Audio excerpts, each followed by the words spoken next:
വൈക്കം ക്ഷേത്രത്തിന്റെ തെക്കേനടയിൽ ലോറി മറിഞ്ഞ് അപകടം. സിവിൽ സപ്ലൈസിന്റെ നെല്ലുമായി പോകുകയായിരുന്ന ലോറിയാണ് നിറലോഡുമായി മറിഞ്ഞത്. ചെങ്ങളത്ത് നിന്ന് സിവിൽ സപ്ലൈസിന്റെ നെല്ലുമായി കാലടിക്ക് പോവുകയായിരുന്ന ലോറിയാണ് മറിഞ്ഞത്. വൈക്കം ക്ഷേത്ര വളവിനോട് ചേർന്നാണ് അപകടം സംഭവിച്ചത്. തെക്കേനട മുതൽ ചാക്കുകെട്ടുകൾ ഒരു വശം ചരിഞ്ഞ് നെല്ല് കയറ്റി വന്ന ലോറി കിടക്കുന്ന അവസ്ഥയാണ് ഉണ്ടായത്. അപകടത്തിൽ ആർക്കും പരിക്കില്ല. രാത്രി 10:30യോടെയാണ് അപകടം സംഭവിച്ചത്. ഇതുവഴിയുള്ള ഗതാഗതം പൂർണ്ണമായും തടസ്സപ്പെട്ട നിലയിലായിരുന്നു. പോലീസും ഫയർഫോഴ്സും നാട്ടുകാരും ചേർന്നാണ് നെല്ല് ലോറിയിൽ നിന്നും മാറ്റിയത്. 600-ലധികം നെൽചാക്കുകെട്ടുകളാണ് വാഹനത്തിൽ ഉണ്ടായിരുന്നത്.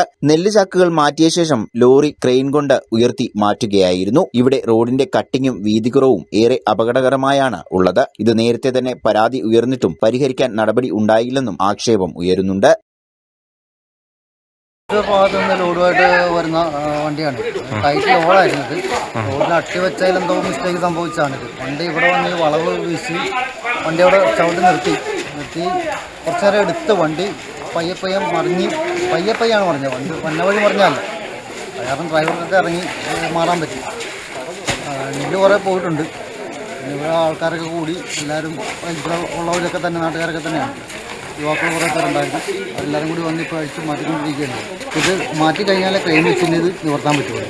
ട്രെയിനൊക്കെ സമയത്ത് തന്നെ ഉണ്ട്. അത് ബന്ധപ്പെട്ട് കഴിഞ്ഞാൽ അവർ ട്രെയിനായിട്ട് വന്ന് മാറ്റിക്കൊള്ളൂ.